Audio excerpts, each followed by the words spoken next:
जी, बिस्मिल्लाहिर्रहमानिर्रहीम, अस्सलाम वालेकुम।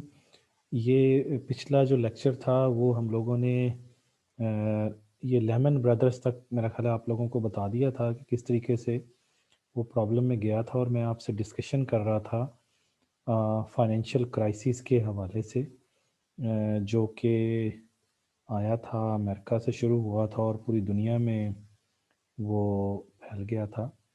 तो उस पे मैं डिस्कशन कर रहा था, लेकिन वो नहीं हो सकी डिस्कशन।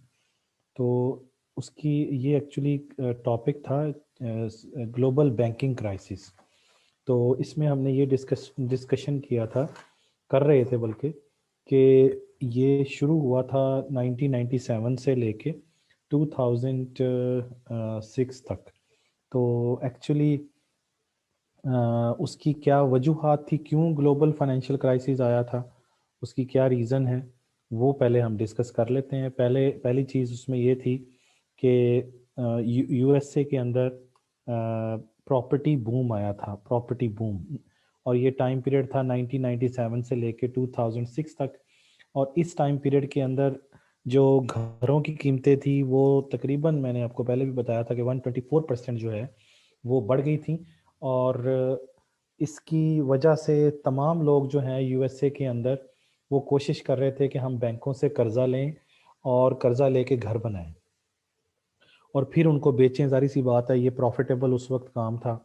तो उसकी वजह से सब लोग जो थे अमेरिका में, उन्होंने बैंकों की तरफ गए और उन्होंने बैंकों से कहा कि हमें कर्जा दें, ताकि हम पर्पज़ उन्होंने घर बनाने का बताया कि हम घर बनाना चाहते हैं ताकि उसको बेच सकें।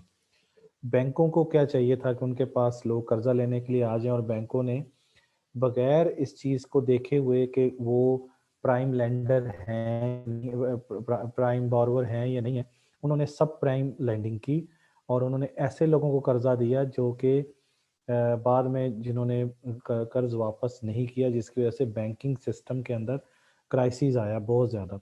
तो बैंक्स ने सब प्राइम मॉर्गेज किया। मॉर्गेज का मतलब है कि उन्होंने लैंड के लिए कर्जा दिया जो कि उनको नहीं देना चाहिए था, और वो उन लोगों को कर्जा दिया जिनकी क्रेडिट रेटिंग भी पुअर थी। तो पुअर क्रेडिट रेटिंग जो थी, उन लोगों को उन्होंने कर्जा दिया और घरों के लिए कर्जा दिया। ज़ाहिर सी बात है, जब कोई बैंक कर्जा देता है तो पहले वो उसका चेक करता है कि वो वापस कर सकेगा कि नहीं कर सकेगा, कोई भी शख्स। तो उनकी क्रेडिट रेटिंग पहले चेक होती है और फिर उसके बाद उसको कर्जा दिया जाता है। लेकिन इधर बैंक ने अपनी सिक्योरिटी का एस्पेक्ट भी नहीं देखा और उन्होंने ऐसे लोगों को कर्जा दे दिया जो कि बाद में कर्जा वापस नहीं कर सके। ठीक है ना जी? तो ये इशू हुआ, यानी ये वजह बना क्राइसिस आने का बैंकिंग के अंदर। फिर बैंक्स ने जब उनसे, उसका रिजल्ट असल में हुआ यूं कि जब वो बैंकों ने धड़ाधड़ कर्जे दिए मकान बनाने के लिए, घर बनाने के लिए, तो उसके नतीजे में घरों की जो सप्लाई थी वो बहुत ज़्यादा बढ़ गई। जब घरों की सप्लाई बढ़ी तो ज़ाहिर सी बात है कि फिर घरों की कीमतों में क्या आ गई, कमी आ गई। किसी भी चीज़ की सप्लाई बढ़े तो उसकी कीमत कम हो जाती है। तो घरों की सप्लाई बढ़ने की वजह से घरों की कीमतों में कमी आ गई, और जिन लोगों ने घर बनाए थे बैंकों से कर्जे लेके, उनकी असल रकम भी उनको ना मिल सकी। और उन्होंने, बैंकों ने जब उनसे कहा कि अब आप हमें वापस करें पैसे, तो जो आपने कर्जा लिया था, तो उन्होंने कहा जी हमने तो घर बनाए हुए हैं, वो कर्जा लेके, लेकिन वो कर्जों, वो बैंक, वो जो घरों की कीमत है वो इतनी ज़्यादा गिर गई है कि हम आपकी असल रकम वापस करने के भी काबिल नहीं है। इंटरेस्ट रेट तो एक तरफ रह गया। तो इसका नतीजा ये हुआ कि बैंकिंग सिस्टम कोलैप्स कर गया। और उसके नतीजे में ज़ाहिर सी बात है कि जब ये न्यूज़ गई कि अमेरिका के अंदर बैंकिंग सिस्टम कोलैप्स कर रहा है, तो पूरी दुनिया के अंदर लोगों को इस चीज़ का प्रॉब्लम शुरू हो गया कि कहीं हमारे बैंक भी कोलैप्स ना कर जाएं। तो एक फाइनेंशियल ग्लोबल बैंकिंग क्राइसिस जो है उसकी वजह बना। और ये उसकी मेन जो रीज़न थी वो थी यूएसए के अंदर प्रॉपर्टी का जो बूम आया था 1997 से लेके 2006 तक। तो ये पहली वजह बनी। नंबर 2 उसके अंदर थी कि मैंने अभी आपको बताया कि सब प्राइम लैंडिंग की। सब प्राइम का मतलब ये होता है कि प्राइम का मतलब इंपॉर्टेंट होता है, सब प्राइम का मतलब होता है कि इंपॉर्टेंट ना होना। इंपॉर्टेंट ना होना मतलब कि ऐसे लोगों को कर्जा दे देना जो जो कि बैंकों के लिए इंपॉर्टेंट ना हो। बैंकों के लिए इंपॉर्टेंट वो लोग होते हैं जिनकी क्रेडिट रेटिंग बेहतर होती है और जो वापस बैंकों को कर्जा कर देते हैं। लेकिन जो लोग बैंकों को कर्जा वापस ना करें, जाहिर सी बात है कि वो सब प्राइम लोग होंगे। तो बैंकों ने क्या किया, उन्होंने ऐसे लोगों को कर्जा देना शुरू कर दिया जिनका जो उनको वापस करने के काबिल नहीं थे, ना ही उनको इंटरेस्ट रेट पे करने के काबिल थे। यानी borrowers had no way to pay back or to maintain the interest payment, वो इंटरेस्ट पेमेंट भी नहीं दे सकते थे और ना ही उनकी असल रकम वापस दे सकते थे। तो बैंकों को ये प्रॉब्लम का सामना करना पड़ा। उसके बाद तीसरे नंबर पे था कि इंटरेस्ट रेट जो था, ये हम पढ़ रहे हैं कॉजेज ऑफ द 2007-10 का फाइनेंशियल क्राइसिस। फाइनेंशियल क्राइसिस क्यों आया, तो उसकी वजूहात क्या हैं, तो उसके पीछे ये सारे फैक्टर्स हैं। तो बैंकों ने रेट ऑफ इंटरेस्ट जो है वो बहुत ज़्यादा कम किए हुए थे। जब ज़्यादा रेट ऑफ इंटरेस्ट कम होंगे तो जाहिर सी बात है इंटरेस्ट रेट कम क्यों किए जाते हैं, इंटरेस्ट रेट कम इसलिए किए जाते हैं ताकि बैंक जो है ज़्यादा से ज़्यादा कर्ज दे सकें।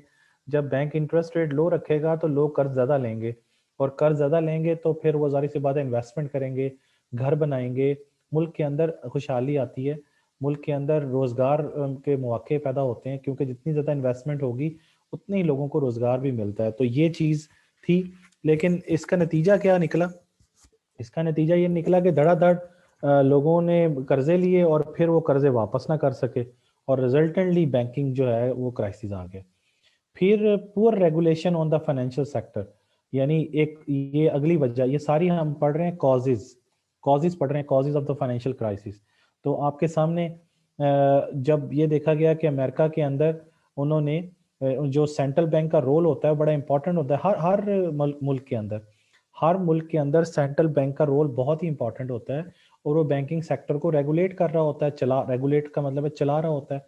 लेकिन अगर वहां पर सेंट्रल बैंक की हदायत पर अमल ना किया जाए, और सेंट्रल बैंक की हदायत means monetary policy, monetary policy पर अमल ना किया जाए, तो फिर वहां पे जाहिर सी बात है कि वो फाइनेंशियल सिस्टम कोलैप्स कर जाता है।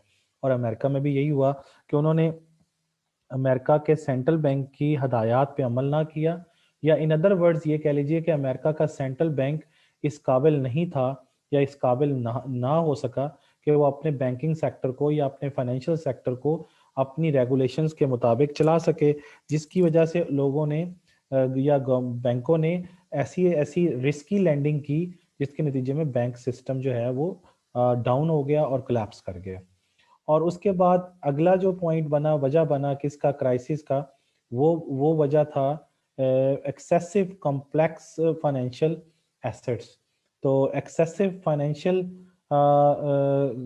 जो एसेट्स थे वो क्या थे, यानी ये इस टाइम पीरियड के अंदर बहुत सारे नए नए फाइनेंशियल एसेट्स जो हैं वो इंट्रोड्यूस हो रहे थे, जो कि पहले अमेरिका में मौजूद नहीं थे, और उसको उनको समझना, उनकी मेच्योरिटी को समझना, उनके रिस्क को समझना, उनके रिटर्न को समझना लोगों के बस में नहीं था। तो इस वजह से भी बड़े इश्यूज पैदा हुए, और लोगों ने कोशिश की कि हम इसके अंदर इन्वेस्टमेंट करें या ना करें, तो उन्होंने उसको छोड़ के वहां पे इन्वेस्टमेंट करनी शुरू कर दी जहां पर उनको आसानी थी, जहां पर वो समझते थे कि हमें ये मुश्किल किस्म के फाइनेंशियल एसेट्स जो आ रहे हैं नए नए अमेरिका के अंदर, फाइनेंशियल इनोवेशन की वजह से और फाइनेंशियल डेवलपमेंट की वजह से लोग उसके ऊपर आने के लिए तैयार ही नहीं थे, और इस वजह से वो सिस्टम कोलैप्स कर गया। फिर आखिरी रीजन ये थी ग्रीड एंड पुअर गवर्नेंस, कि लोगों ने, ये सारा क्राइसिस क्यों आया कि बैंकों ने भी लालच की कि धड़ाधड़ कर्जे दें और सूद कमाएं, और जो लोग बैंकों से कर्जे ले रहे थे उन्होंने भी लालच की कि जी के बैंकों से कर्जा लेके घर बनाएंगे और फिर बेचेंगे और फिर हमें प्रॉफिट अर्न होंगे। तो दोनों तरफ से ग्रीड का जो एलिमेंट था या लालच का एलिमेंट था वो था, और जिसके नतीजे में दोनों ही डूब गए, बैंक्स भी डूब गए और बैंकों से कर्जा लेने वाले भी डूब गए, क्योंकि जिन्होंने घर बनाए थे वो घर इतने ज्यादा बन गए कि घरों की मालियत ही बहुत ज्यादा कम हो गई, प्राइसेस गिर गई, जिसके नतीजे में पूरा सिस्टम ही कोलैप्स कर गया। और पुअर गवर्नेंस का मतलब ये है कि सेंट्रल बैंक जो था उसकी गवर्नेंस बहुत पुअर थी, वो पूरे बैंकिंग सिस्टम को और फाइनेंशियल सिस्टम को प्रॉपरली रन नहीं कर सका। तो ये मैंने आपको फाइनेंशियल क्राइसिस की रीजंस बताई हैं क्यों आया, और जब ये आ गया तो इसके नतीजे में क्या क्या हुआ, अब ये देखते हैं उसके नतीजे में क्या कॉन्सिक्वेंसेस हुए। ये कॉन्सिक्वेंसेस भी पढ़ने हैं हम लोगों ने। तो उसमें पहला ये हुआ कि मैंने अभी बताया कि प्रॉपर्टी सेक्टर कोलैप्स कर गया, क्योंकि जाहिर सी बात है कि लोगों ने प्रॉपर्टी सेक्टर में जाके इन्वेस्टमेंट की थी, और प्रॉपर्टी की सप्लाई बढ़ने की वजह से प्रॉपर्टी की मकान जो बनाए लोगों ने, घर बनाए कर्जा लेके, और उनकी सप्लाई ज़्यादा होने की वजह से उनकी कीमतें गिर गई। तो पहला नतीजा ये निकला कि प्रॉपर्टी सेक्टर जो था अमेरिका के अंदर, कंस्ट्रक्शन यानी सेक्टर जो था वो कोलैप्स कर गया। नंबर 2 ये हुआ कि बैंकों ने मजीद कर्जा देना बंद कर दिया, यानी क्रेडिट स्क्वीज का हो गया। क्यों भला? क्योंकि जब पहला ही बैंकों को कर्जा वापस नहीं मिला तो बैंक ने कहा कि अभी हमारे पास तो पहले पैसा वापस नहीं आया है, तो हम मजीद आपको कर्जा लोगों को नहीं दे सकते, जिसके नतीजे में इन्वेस्टमेंट में कमी आई। प्राइवेट सेक्टर बड़ा मुतासर हुआ उसके नतीजे में, गवर्नमेंट बहुत इफेक्ट हुई, क्योंकि गवर्नमेंट भी बैंकों से कर्जा लेती है और प्राइवेट सेक्टर भी बैंकों से कर्जा लेता है, लेकिन बैंकों के पास पैसा ही नहीं था देने के लिए, जिसके नतीजे में पूरे मुल्क के अंदर इन्वेस्टमेंट में कमी आ गई, रोजगार में कमी आ गई, गुर्बत बढ़ना शुरू हो गई। फिर तीसरा ये कॉन्सिक्वेंसेस हुआ कि गवर्नमेंट को जो है वो, गवर्नमेंट ने भी इसमें कोई ज़्यादा इम्पोर्टेंट रोल प्ले करने की कोशिश तो की, लेकिन इतना इम्पोर्टेंट रोल गवर्नमेंट भी प्ले ना कर सकी। और गवर्नमेंट ने कहा कि गवर्नमेंट इंटरवेंशन करते हुए ये कहा कि जी हमें क्या करना है कि हमने इस क्राइसिस को कम से कम करना है, और उसके लिए गवर्नमेंट ने ये कहा कि हम इंटरेस्ट रेट को कम करते हैं, और गवर्नमेंट ने उनको फंड देने की कोशिश की कि इनको बैंकों को, यानी बैंकों को रिकैपिटलाइज करने की कोशिश की गई, कि बैंकों को गवर्नमेंट ने पैसा दिया कि आप ये पैसा लें और आपको जो आपका पैसा डूब गया है वो भी हम रिकवर करा देंगे, लेकिन आप फिलहाल पैसा लेके प्राइवेट सेक्टर को पैसा दें ताकि मुल्क के अंदर कोई एक्टिविटी शुरू हो सके। तो गवर्नमेंट ने इस तरीके से इंटरवेंशन करने की कोशिश की। उसके बाद फिर सेंट्रल बैंक भी जारी सी बात है हरकत में आया, और सेंट्रल बैंक ने भी कोशिश किया कि जो रेगुलेशन है उनके या उनके लॉज हैं या मॉनेटरी पॉलिसी हैं उनको in true letter and spirit जो है उसके ऊपर अमल किया जा सके। और बहुत सारे ऐसे भी इदारे थे जिनको गवर्नमेंट ने खुद से जो है वो खरीद भी लिया, जो नहीं चल सके। फिर ऑस्टेरिटी बजट्स आ गए। ऑस्टेरिटी बजट कहते हैं, सादगी को कहते हैं ऑस्टेरिटी। तो गवर्नमेंट के चूंकि पैसे मिल नहीं रहे थे, गवर्नमेंट खुद उनको पैसा दे रही थी, तो गवर्नमेंट ने अपना बजट भी कम से कम कर लिया, अपने अखराजात भी कम करने की कोशिश किया ताकि हमें बैंकों से कर्जा ना लेना पड़े। और फिर जो आखिरी बात थी वो थी concern over the structural deficit. Structural deficits वो होते हैं जो कि फुल एम्प्लॉयमेंट लेवल पे आपको बर्दाश्त करने पड़ते हैं। डेफिसिट कहते हैं कि गवर्नमेंट का एक्सपेंडिचर जो है वो गवर्नमेंट के रेवेन्यू से ज़्यादा हो जाता है, तो ये डेफिसिट है। अब ये डेफिसिट अगर फुल एम्प्लॉयमेंट लेवल पे हो तो उससे उसको हम स्ट्रक्चरल डेफिसिट कहते हैं। और ये जो होते हैं ये कोई बिजनेस साइकिल की वजह से डेफिसिट नहीं आया होता, बल्कि ये फुल एम्प्लॉयमेंट पे आ रहा होता है। इसलिए यहाँ पे लिखा है कि ये फिजिकल डेफिसिट, स्ट्रक्चरल डेफिसिट वो होते हैं that are not run as a consequence of the recession या डिप्रेशन। रिसेशन या डिप्रेशन जो होता है वो बिजनेस साइकिल कहलाता है, उसके ये फेजेस होते हैं। और but rather these are perpetual. तो ये आपको मतलब फुल एम्प्लॉयमेंट लेवल पे उनको गवर्नमेंट को बर्दाश्त करने पड़ते हैं। ये वो डेफिसिट होता है स्ट्रक्चरल डेफिसिट जो होता तो फुल एम्प्लॉयमेंट पे है, लेकिन उसको गवर्नमेंट को उनको मैनेजेबल करना पड़ता है। ये मजीद आगे चलकर आएगा स्ट्रक्चरल डेफिसिट, मैं मजीद इस पर भी डिस्कशन करूंगा। लेकिन फिलहाल ये समझ लीजिए कि डेफिसिट का मतलब है कि गवर्नमेंट के एक्सपेंडिचर गवर्नमेंट के रेवेन्यू से ज़्यादा हैं, और अगर ये डेफिसिट फुल एम्प्लॉयमेंट पे एग्जिस्ट कर रहा हो, फुल एम्प्लॉयमेंट पे एग्जिस्ट कर रहा हो, तो इसको हम स्ट्रक्चरल डेफिसिट कहते हैं। समझ गए? और बिजनेस साइकिल की वजह से जो डेफिसिट आता है उसको हम साइक्लिकल डेफिसिट कहते हैं। दो डेफिसिट मैंने समझाने की कोशिश की है, एक साइक्लिकल डेफिसिट, एक स्ट्रक्चरल डेफिसिट।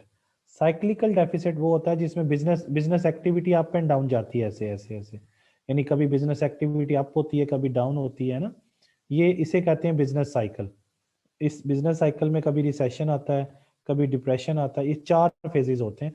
तो उन चार फेजेस की वजह से जो डेफिसिट आता है, और ख़ास तौर पर उनमें दो फेजेस, रिसेशन और डिप्रेशन। रिसेशन ये वाला हिस्सा है जिसमें इकोनॉमिक एक्टिविटी डाउन जा रही है, ये डिप्रेशन है ये वाला जिसमें बिल्कुल डाउन है, जिसमें एक्टिविटी डाउन जा रही है।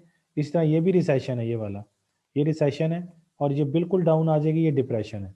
इन दोनों में जो गवर्नमेंट को डेफिसिट बर्दाश्त करना पड़ता है उसे साइक्लिकल डेफिसिट कहते हैं, स्ट्रक्चरल नहीं कहते। लेकिन यहाँ पर जो लफ्ज लिखा हुआ है वो स्ट्रक्चरल डेफिसिट है, यानी जो फुल एम्प्लॉयमेंट लेवल पे होता है, जो इस बिजनेस साइकिल की वजह से नहीं होगा, बल्कि फुल एम्प्लॉयमेंट पे होके भी गवर्नमेंट को ज़्यादा से ज़्यादा खर्चे करने पड़ते हैं। और ये वजह क्या है? क्योंकि गवर्नमेंट के पास बैंकों के पास पैसा नहीं है, तो गवर्नमेंट को खर्चा ज़्यादा करना पड़ता है ताकि बैंकों को भी पैसा दे सके और आम लोगों को भी जॉब दे सके, ताकि मुल्क का इकॉनमी जो है वो चल सके। इसलिए ये इस ग्लोबल फाइनेंशियल क्राइसिस का या ग्लोबल बैंकिंग क्राइसिस का नतीजा ये निकला कि स्ट्रक्चरल डेफिसिट का सामना करना पड़ा गवर्नमेंट्स को। तो ये है जी पांचवा टॉपिक, ग्लोबल फाइनेंशियल क्राइसिस। ये मैंने आपको पढ़ा दिया। अब आप वापस आ जाएं जहाँ पे हम क्वेश्चन पढ़ रहे थे। दूसरा क्वेश्चन हम लोगों ने पढ़ना था ये वाला, दिस वन। यहाँ तक मैंने आप लोगों को पढ़ा दिया था, ये लेहमन ब्रदर्स तक। और इसमें भी सब प्राइम की बात हो रही थी जो मैं आपको डिस्कस कर रहा था कि इसके ये भी बैंक था अमेरिका का, ये लेकिन ये भी कोलैप्स कर गया। और इसकी वजह भी क्या बनी? जो कि कर्जा दिया गया और सब प्राइम लोगों को दिया गया, जो कि प्राइम प्राइम वो होते हैं जिनको जो कि वापस कर दें कर्ज, जो कि क्रेडिट रेटिंग जिनकी बेहतर हो, जिन लोगों की, आप उनको कर्जा देते हैं। सब प्राइम वो है कि उनकी क्रेडिट रेटिंग बेहतर नहीं है, फिर भी आप उनको कर्जा दे रहे हैं, तो आपने जाहिर सी बात है कि अपने पाँव पे खुद ही कुल्हाड़ी मारनी। अच्छा जी, उसके बाद अगला जो क्वेश्चन हम लोगों ने पढ़ना है वो है यील्ड ऑन फाइनेंशियल इंस्ट्रूमेंट्स। आज कोशिश करते हैं ये दूसरा क्वेश्चन मुकम्मल कर लें। यील्ड ऑन फाइनेंशियल इंस्ट्रूमेंट्स, देखिए फाइनेंशियल इंस्ट्रूमेंट्स की बात उधर भी हुई जो मैंने अभी आपको बताई थी कि अमेरिका के अंदर जो कम्प्लेक्स किस्म के फाइनेंशियल इंस्ट्रूमेंट्स हैं। फाइनेंशियल इंस्ट्रूमेंट का क्या मतलब है? फाइनेंशियल इंस्ट्रूमेंट का जनाब मतलब ये है कि जब भी किसी एक फर्म को या किसी भी एक इदारे को या किसी गवर्नमेंट को या किसी भी एक शख्स को कर्जा लेना होता है, तो वो एक कागज़ का टुकड़ा इशू करता है जिसके ऊपर कंडीशंस लिखी होती हैं और जिसके ऊपर गवर्नमेंट की स्टैंप होती है और जिसके अंदर बारोवर और लेंडर का तय होता है, अदर कंडीशन लिखी जाती हैं, उसे फाइनेंशियल इंस्ट्रूमेंट कहते हैं। वो कागज का टुकड़ा यानी पीस ऑफ द पेपर जो है वो फाइनेंशियल इंस्ट्रूमेंट कहलाता है। जैसे आपने शेयर देखा हो, या आपने ट्रेजरी बिल देखा हो, या ट्रेजरी बॉन्ड देखा हो, ये सारे फाइनेंशियल इंस्ट्रूमेंट्स हैं। और इन फाइनेंशियल इंस्ट्रूमेंट्स के ऊपर जारी सी बात है आपको क्या मिलता है? सूद मिलता है। इंटरेस्ट रेट के ऊपर हम बात करते हैं, तो ये चीज़ जो है वो समझने वाली है। इंटरेस्ट रेट पे इसके ऊपर आपको मिलते हैं। अब यील्ड समझते हैं कि किसे कहते हैं, यील्ड पे भी बात करते हैं। लेकिन जब भी कर्ज दिया जाता है तो उसके ऊपर जारी सी बात है इंटरेस्ट रेट लिया जाता है। क्रेडिट, क्रेडिट का मतलब है कर्ज। कर्ज की जो कीमत है वो क्या है? सूद है जो आपको पे करनी पड़ेगी। यानी इंटरेस्ट रेट की मैंने डेफिनेशन आपको बताई थी कि interest is a reward which is given due to the parting with of liquidity for a specified period of time.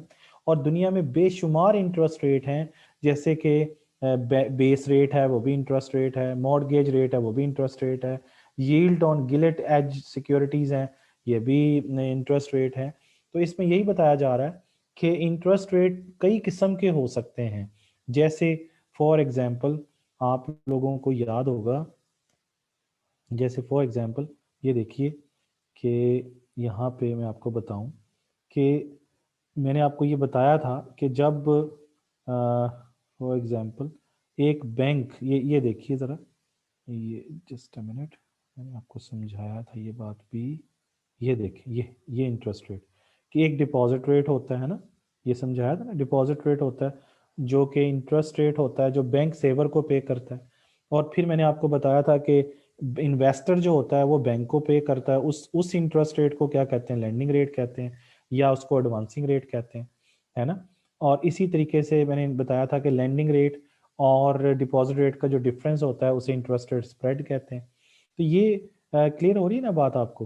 इसका मतलब ये है कि दो तरह की इंटरेस्ट रेट तो हमें समझ आ गए, एक बैंक जो सेवर को पे करता है और एक इन्वेस्टर जो होता है जो बैंक को पे करता है। इसी तरीके से मैं एक दो चीजें और समझा दूं आपको। जैसे जैसे for example just a minute. जैसे ये देखें, जैसे ये state bank of Pakistan SBP है। अब स्टेट बैंक ऑफ पाकिस्तान जो है वो डिफरेंट बैंकों को कर्जा देता है, जैसे ABL को देता है, ABL को कर्जा देता है, जैसे UBL को कर्जा देता है, जैसे और भी बहुत सारे बैंक है, MCB को कर्जा देता है ना, जैसे मतलब HBL को कर्जा देता है। तो ये मैंने कुछ बैंक लिख के समझाए हैं आपको। तो जिस इंटरेस्ट रेट पर स्टेट बैंक या सेंट्रल बैंक किसी भी मुल्क का जिस इंटरेस्ट रेट पर उनको कर्जा देता है उसे हम बैंक रेट कहते हैं। बैंक रेट, ये शायद मैंने पहले भी आपको समझाया था। इसको बेस रेट भी कह सकते हैं, बैंक बेस रेट। तो अब जब बैंक रेट जो है वो बढ़ेगा, ये सारे क्या कहलाएंगे? Bank rate.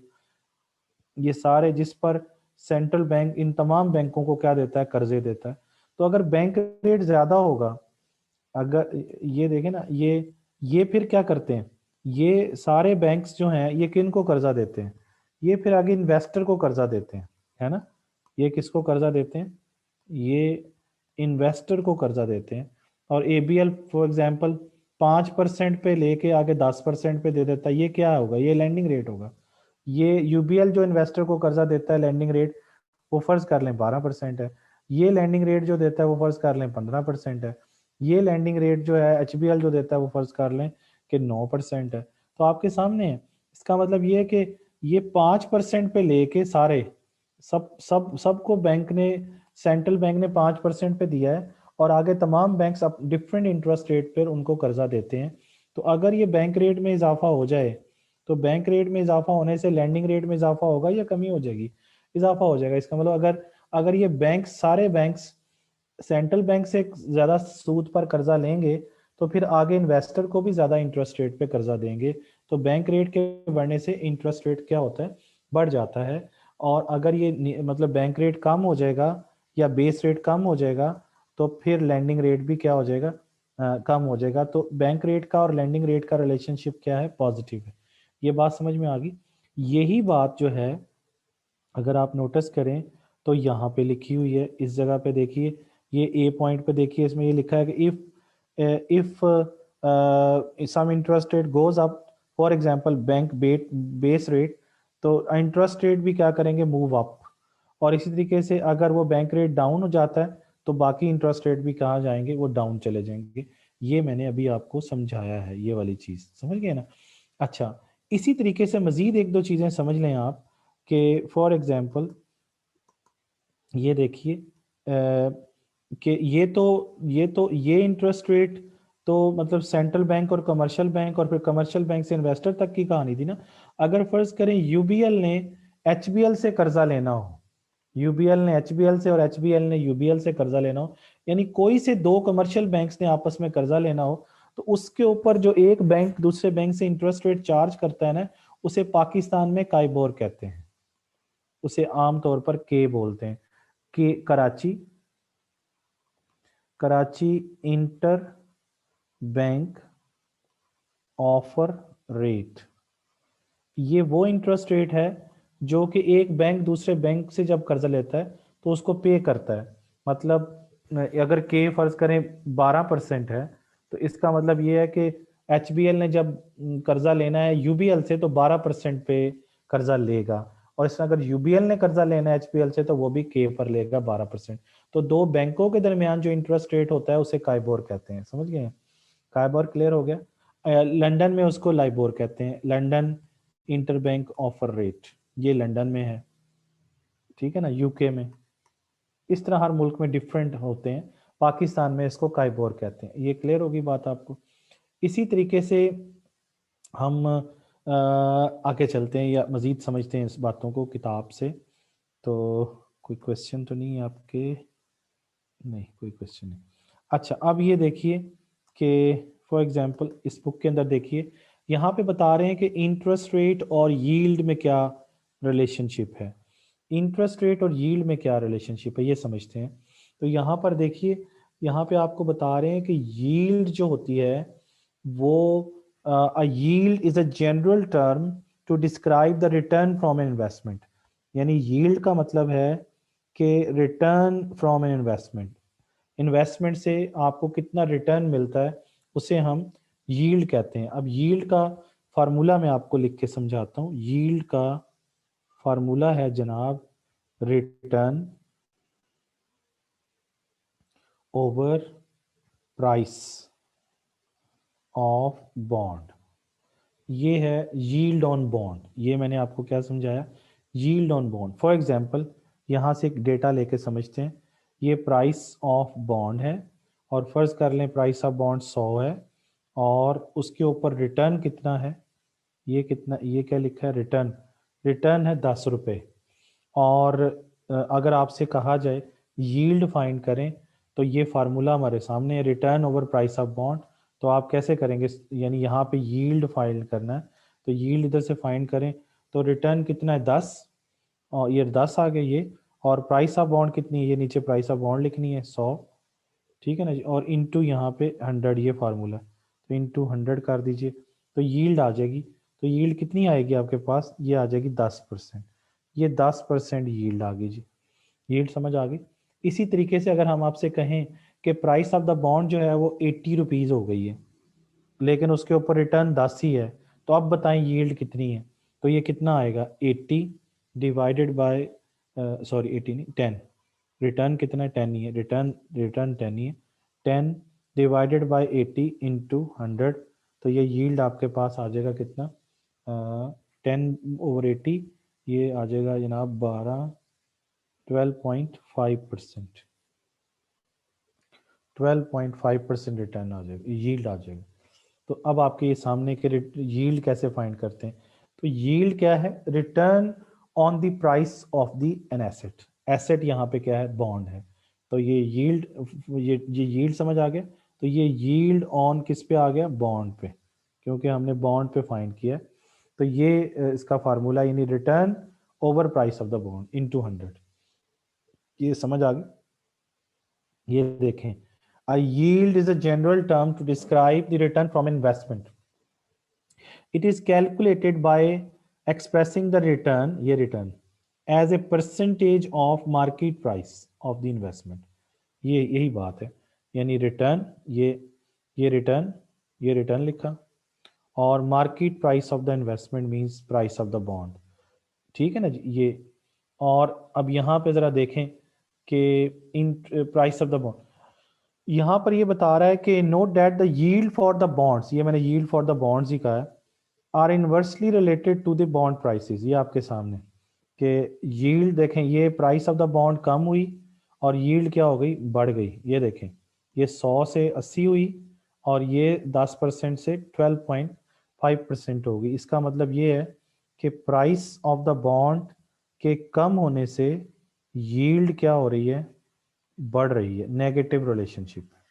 ये आपके सामने यही बात यहाँ पे की गई, ये आपको इस टेबल में भी नजर आ रही है कि yield on bonds are inversely related to the price of the bond.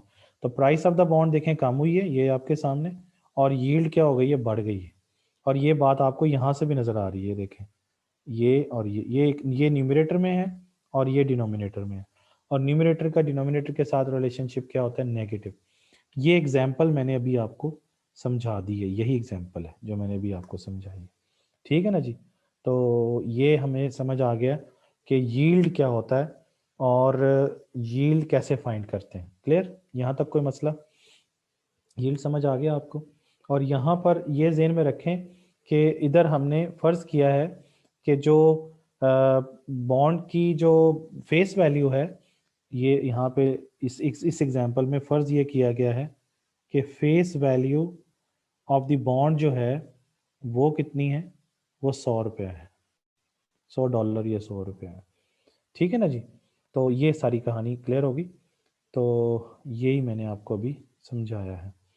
अच्छा, नॉमिनल, इसमें थोड़ा सा एक ये जो यील्ड है ना, यहाँ यील्ड नहीं आएगा, ये गलत लिखा हुआ है, यहाँ पर रिटर्न आएगा। यहाँ पे क्या आएगा, रिटर्न, ये सही कर लीजिएगा। द रिटर्न विल रिमेन 10, ये देखें रिटर्न 10 ही रहेगा, ये 10, ठीक है ना जी।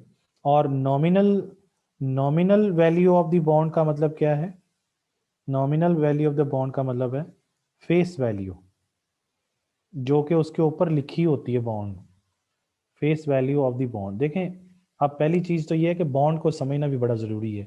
बॉन्ड क्या होता है, मैं बॉन्ड थोड़ा सा समझा दूं आपको, यहाँ पे समझाता हूँ। बॉन्ड जो होता है ना, वो कर्ज लेने का एक इंस्ट्रूमेंट है, फाइनेंशियल इंस्ट्रूमेंट है।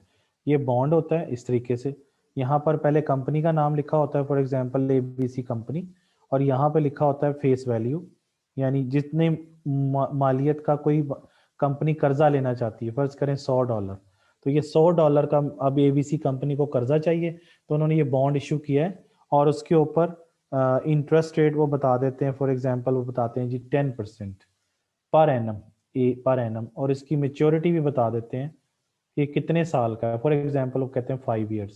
अब ये बॉन्ड के अंदर तीन चीजें बड़ी इंपॉर्टेंट होगी कि कितनी अमाउंट का कर्जा लेना है, फिर कितना सूद उसके ऊपर देना है, और कितनी देर के लिए कर्जा लेना है। अब फर्ज करें ये एबीसी कंपनी का बॉन्ड है, तो वो कंपनी मेरी है, मैंने कर्जा लेना है, तो मैं ये बॉन्ड इशू करूंगा, और ये आप लोग खरीदेंगे, तो आप इसके ऊपर जो अमाउंट लिखी हुई है वो मुझे देंगे, ये $100, इसकी फेस वैल्यू क्या है 100, इसका मतलब $100 का कर्जा मुझे चाहिए। इसको फेस वैल्यू भी कहते हैं, इसको क्या बोलते हैं, फेस वैल्यू, जो कि उसके ऊपर लिखी हुई है, या नॉमिनल वैल्यू, या इसको पार वैल्यू कहते हैं, एक ही चीज है ये तीनों बातें, which is stated on the bond. तो nominal value, par value, PAR value, या फेस वैल्यू, है ना, फेस वैल्यू, फेस वैल्यू एक ही बात है। अब मुझे $100 का कर्जा चाहिए, मैंने ये इशू कर दिया, और मैंने बता दिया मैं 5 साल बाद आपको ये $100 वापस करूंगा, क्योंकि इसकी मेच्योरिटी कितनी है 5 साल, तो 5 साल के लिए आप मुझे $100 दे देंगे, और मैं आपको हर साल 10% इसके ऊपर सूद दूंगा, interest rate per annum 10%। 10% of what, 10% of $100, तो 10% ऑफ $100 जितनी भी अमाउंट बनेगी वो $10 बनेंगे, तो $10 हर साल देता जाऊंगा। पहले साल $10 दूंगा, दूसरे साल $10 दूंगा सूद, तीसरे साल $10 दूंगा, चौथे साल $10 दूंगा, पांचवें साल $10 भी दूंगा, और $100 भी वापस करूंगा, असल रकम भी वापस करूंगा।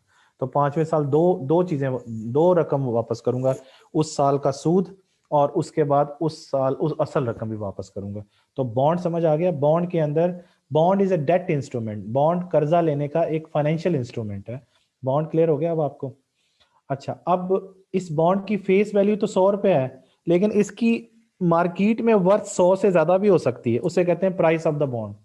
तो price of the bond face value के बराबर भी हो सकती है, उससे कम भी हो सकती है, उससे ज्यादा भी हो सकती है। इस एग्जाम्पल में देखिए, यहाँ पर देखें 100 ही थी, फिर 80 होगी, हालांकि फेस वैल्यू कितनी है उसकी 100 है, लेकिन मार्केट में जब उसको लेके जाएंगे तो उस मार्केट में 80 देंगे उसके। तो market price of the bond face value of the bond से ज्यादा भी हो सकती है, कम भी हो सकती है, और बराबर भी हो सकती है, वो कुछ भी हो सकता है। यहां तक समझ आ गई बात? और प्राइस ऑफ द बॉन्ड का यील्ड के साथ जो है नेगेटिव रिलेशनशिप होता है, वो मैं अभी आपको समझाया। और यील्ड का फार्मूला ये है कि return over price of the bond. जी जनाब, यहाँ तक कोई इश्यू हो, कोई बात जो आपको समझ आ गई हो? तो nominal value of the bond clear हो गया।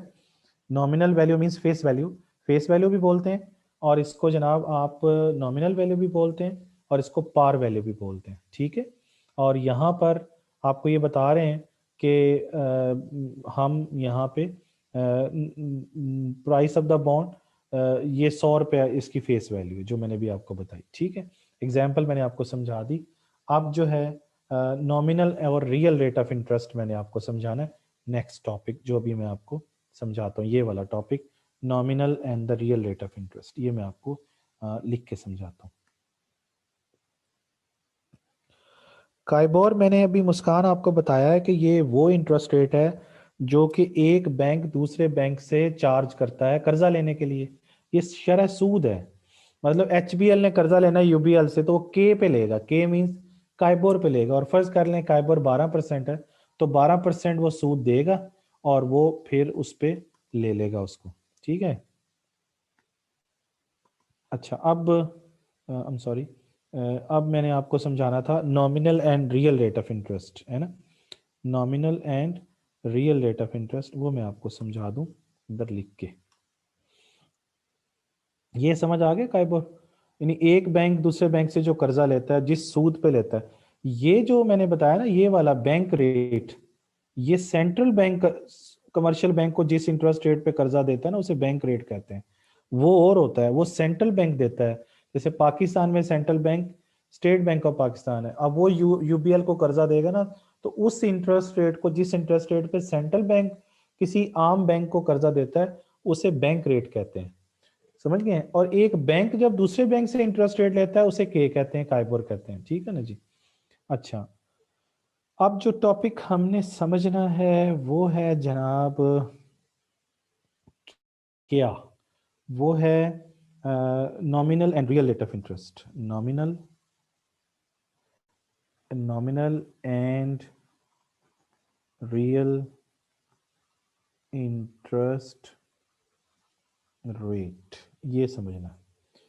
मैंने आपको समझाया था कि रेट ऑफ इंटरेस्ट किसे कहते हैं। मैंने कहा था कि रेट ऑफ इंटरेस्ट जो है वो एक इनाम है, एक रिवॉर्ड है जो कि दिया जाता है, क्योंकि आप लिक्विडिटी से क्या हो जाते हैं, महरूम हो जाते हैं। तो जो भी लिक्विडिटी से महरूम होगा वो उसका इनाम मांगेगा, और उस इनाम का नाम है इंटरेस्ट रेट, याद कीजिए। ठीक है ना जी? तो नॉमिनल रेट ऑफ इंटरेस्ट जो है उसको हम एन आई कह देते हैं, nominal rate of interest, and this is equal to real rate of interest plus pi e. ये है इक्वेशन। एन आई का मतलब है, एन आई का मतलब है नॉमिनल इंटरेस्ट रेट या रेट ऑफ इंटरेस्ट, जो भी कह लें, और आर आई का मतलब है रियल इंटरेस्ट रेट।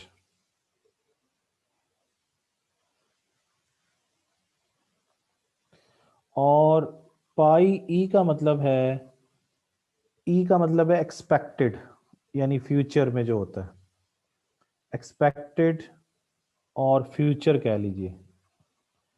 और पाई का मतलब है इन्फ्लेशन रेट। वैसे पाई हम माइक्रो इकोनॉमिक्स में कहते हैं प्रॉफिट के लिए यूज करते हैं, लेकिन इधर मैक्रो में या इस सवाल के अंदर पाई का मतलब है इन्फ्लेशन रेट। तो ये इन्फ्लेशन रेट है। अब ये समझें बात, इसका मतलब ये है कि नॉमिनल इंटरेस्ट रेट या इंटरेस्ट रेट एक ही बात है।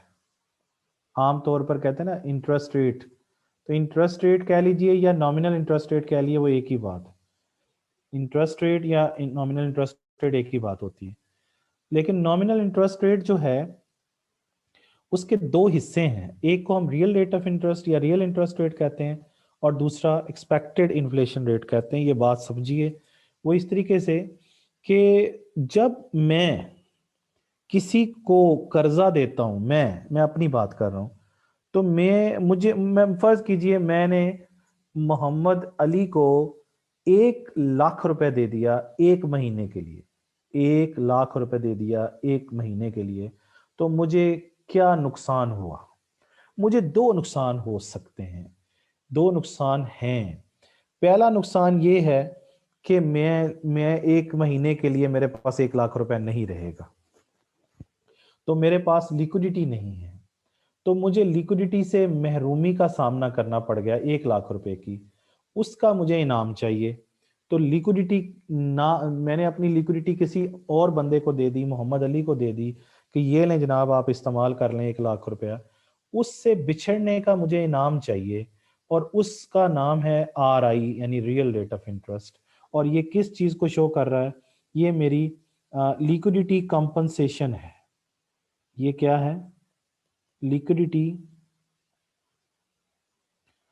कंपनसेशन है, यानी मुझे लिक्विडिटी के हवाले से मुझे कंपनसेशन मिल रही है या तलाफी हो रही है मेरी, कि ये लें जी आपको लिक्विडिटी से बिछड़ने का इनाम मिल गया आपको। ये मुझे, एक तो ये मुझे चाहिए, प्लस देखें मेरी 1 लाख रुपए की आज कोई ना कोई वर्थ है। वो वर्थ किस शक्ल में है? वो गुड्स एंड सर्विसेज की शक्ल में है, जो मुझे आज मैं चाहूँ तो खरीद सकता था, लेकिन मैंने अहमद अली को दे दिया 1 लाख रुपया। तो 1 लाख रुपया जब वो मुझे महीने बाद वापस करेगा, तो आपका क्या ख्याल है, अगर कीमतें बढ़ गई हुई तो मेरी उस 1 लाख रुपए की वैल्यू वो तो नहीं रहेगी जो आज है? वैल्यू मतलब कि उसकी परचेजिंग पावर वो तो नहीं रहेगी, या वैल्यू ऑफ मनी वो तो नहीं रहेगी जो आज है। कीमतें ज्यादा होने की वजह से वो मुझे 1 लाख रुपए अगर दे रहा है, वापस 1 लाख ही दे रहा है, तो मुझे 1 लाख की उतनी चीजें जितनी आज आती हैं वो एक महीने बाद उतनी नहीं आएंगी, बल्कि कम आएंगी। यानी इस उसके ऊपर के आने वाले दिनों में महंगाई ज़्यादा हो जाएगी, इन्फ्लेशन जो है वो हो जाएगा, इन्फ्लेशन रेट बढ़ जाएगा और एक्सपेक्टेडली ये है कि वो बढ़ जाएगा, तो मुझे उसकी भी कॉम्पनसेशन चाहिए। तो दूसरी कॉम्पनसेशन क्या है? दूसरी कॉम्पनसेशन है इन्फ्लेशनरी कॉम्पनसेशन। इसका मतलब ये है कि मुझे ये जो नॉमिनल रेट ऑफ इंटरेस्ट है ये एक्चुअली क्या शो कर रही है, ये मुझे टोटल कंपनसेशन शो कर रहा है, जो टोटल मुझे पैसे मिलेंगे। एक मुझे लिक्विडिटी देने का इनाम मिलेगा, वो आ रही है, और एक मेरी जो वैल्यू ऑफ मनी कम होएगी उसका भी मुझे वैल्यू चाहिए, उसकी भी मुझे तलाफी चाहिए, तो उसका भी मुझे इनाम चाहिए, वो मुझे मिलेगा। दोनों जमा करके मुझे जो टोटल मिलेगा वो नॉमिनल रेट ऑफ इंटरेस्ट होगा, जिसे मैं टोटल कंपनसेशन कहूंगा। आप जरा समझ लीजिए, जैसे मैं 1 लाख रुपए देता हूं, तो मैं कहता हूं जनाब मुझे उसके ऊपर 10% जो है वो सूद दें, यानी रियल रेट ऑफ इंटरेस्ट दें। प्लस मैं कहता हूं, मैं फर्ज कर रहा हूं कि 2% कीमतें बढ़ जाएंगी महीने बाद, तो 2% मेरी मेरी मनी की वैल्यू गिर जाएगी, मुझे वो भी दें, तो 2% ये हो गया। अब टोटल जो पैसा बना है वो 12% बना है, तो 12% टोटल शरह सूद बनेगा, जिसे हम इंटरेस्ट रेट कहेंगे या हम नॉमिनल रेट ऑफ इंटरेस्ट कहेंगे। इसका मतलब नॉमिनल रेट ऑफ इंटरेस्ट के दो अज्जा होते हैं, एक आपको लिक्विडिटी से बिछड़ने का इनाम मिलता है जिसे लिक्विडिटी कंपनसेशन कहते हैं, और एक इन्फ्लेशनरी कंपनसेशन मिलती है जो कि फर्ज कर लिया 2% है, फर्ज कर लिया, तो टोटल मैंने मुझे जो मोहम्मद अली पे करेगा 1 लाख रुपए के ऊपर, वो 12% इंटरेस्ट पे करेगा, जिसे नॉमिनल इंटरेस्ट रेट कहते हैं। समझ आ गई बात? अब फर्ज करें कि अगर ये कहता है मोहम्मद अली कि अगर फर्ज मोहम्मद अली मेरे से सियाना हो और वो मुझे कहे कि जनाब 10% तो आपको लिक्विडिटी का मैं रिवॉर्ड देता हूँ, लेकिन अगर अगर कीमतें ना बढ़ी, कीमतें यही रहीं, तो फिर तो मैं नहीं दूंगा। मैं कहूँगा ठीक है, फिर नहीं, फिर आप ना देना। और फर्ज करें कीमतें नहीं चेंज होती, वही रहती हैं, इन्फ्लेशन 0% होता है। 0% का मतलब कीमतें जीरो नहीं है, इसका मतलब है कि इन्फ्लेशन में इजाफा या कमी नहीं हुई, 0% ही हुई। तो उस सूरत में नॉमिनल रेट ऑफ इंटरेस्ट भी 10% होगा, और उस सूरत में नॉमिनल रेट ऑफ इंटरेस्ट और रियल रेट ऑफ इंटरेस्ट में कोई फर्क नहीं रहेगा, दोनों सेम आएंगे आपके सामने। ये देखें, 10% ही रियल रेट ऑफ इंटरेस्ट है और 10% ही नॉमिनल रेट ऑफ इंटरेस्ट है। इसका मतलब ये है कि अगर एक्सपेक्टेड इन्फ्लेशन रेट 0% हो तो फिर नॉमिनल रेट ऑफ इंटरेस्ट और real rate of interest same होते हैं। बात समझ आ गई? ये पॉइंट क्लियर हो गया आपको?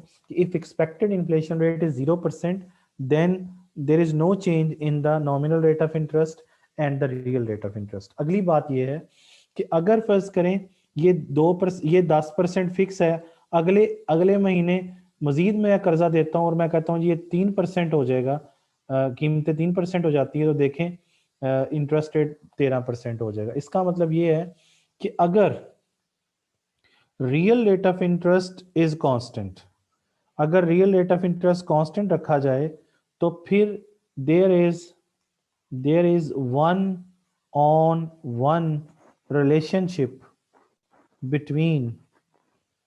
Between expected inflation rate and nominal rate of interest. ये वाला बात समझ आई? कैसे कि अगर real rate of interest constant है, ये देखें ये कांस्टेंट है 10%, 10%, तो जितने परसेंट इसमें इजाफा होगा उतने परसेंट ही इसमें इजाफा होगा। देखें इधर 2 से 3% 1% इजाफा हुआ है, इधर से 12 से 13% में भी, इसमें भी 1% इजाफा हुआ है। इसका मतलब ये है कि there is one on one relationship between expected inflation rate and nominal rate of interest आपके सामने। कि इसका इस पूरे जुमले का मतलब ये है कि अगर real rate of interest same रहे तो जितने percent real rate of interest में इजाफा होगा, ये क्या है, ये आपका रियल रेट ऑफ इंटरेस्ट है, और ये क्या है, ये एक्सपेक्टेड इन्फ्लेशन रेट है, ये क्या है, ये नॉमिनल रेट ऑफ इंटरेस्ट है। तो ये देखें ये 1% इजाफा हुआ है, तो इसमें भी 1% इजाफा हुआ है, लेकिन शर्त यह है कि इसमें कोई तब्दीली ना आए, real rate of interest same रहे। तो दो बातें समझा दी, एक ये वाली और एक ये वाली, ये दोनों समझ आ गई। और इस चीज को, ये वाली लिखी है, इस चीज को हम कहते हैं फिशर इफेक्ट। इसे क्या कहते हैं? Fisher effect. फिशर इकोनॉमिस्ट का नाम है, FISHER, फिशर इफेक्ट, ठीक है ना जी। तो फिशर इकोनॉमिस्ट का नाम है, ये मैंने अभी आपको समझा दिया। फिशर इफेक्ट क्या बताता है कि if there is no change in the real rate of interest then there is one-on-one relationship between expected inflation rate and the nominal interest rate। जी जनाब, यहाँ तक मेरा ख्याल है कि आपको बात समझ में आ चुकी होगी। मज़ीद इसको आप खुद पढ़ने की कोशिश कीजिएगा, मैंने आपको यहाँ तक समझा दिया है, तो इसमें कोई मुश्किल चीज़ नहीं है। अच्छा जी, अब इसके बाद नेक्स्ट जो टॉपिक है वो हम पढ़ने की कोशिश करते हैं, वो क्या है। लेकिन आपका कोई क्वेश्चन तो नहीं है?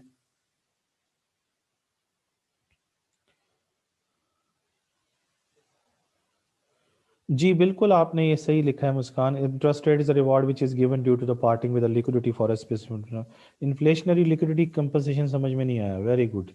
क्यों नहीं समझ में आया जनाब? ये भी मैंने आपको समझाया कि इंटरेस्ट रेट की बुनियाद दो चीज़ें हैं। एक, आपको दो किस्म के लॉसेस होते हैं जब आप अपना पैसा किसी को देते हैं, तो आपको दो तरह के लॉसेस होते हैं। एक जो आपको लॉस होता है वो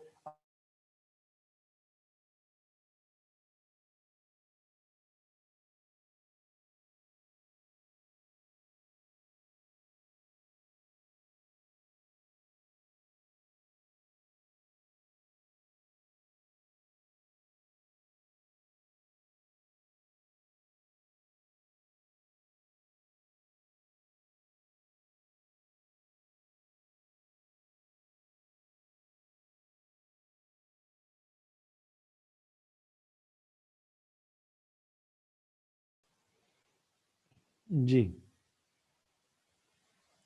जी आवाज़ आ रही है आपको? अच्छा, तो मैं बता रहा था आपको, ये देखिए कि यहाँ पे आप कह रहे हैं कि जी हमें ये समझ नहीं आ रहा। ये आपको बताया गया है कि नॉमिनल रेट ऑफ इंटरेस्ट या सूद कैसे बनता है। तो उसके दो अज्जा हैं।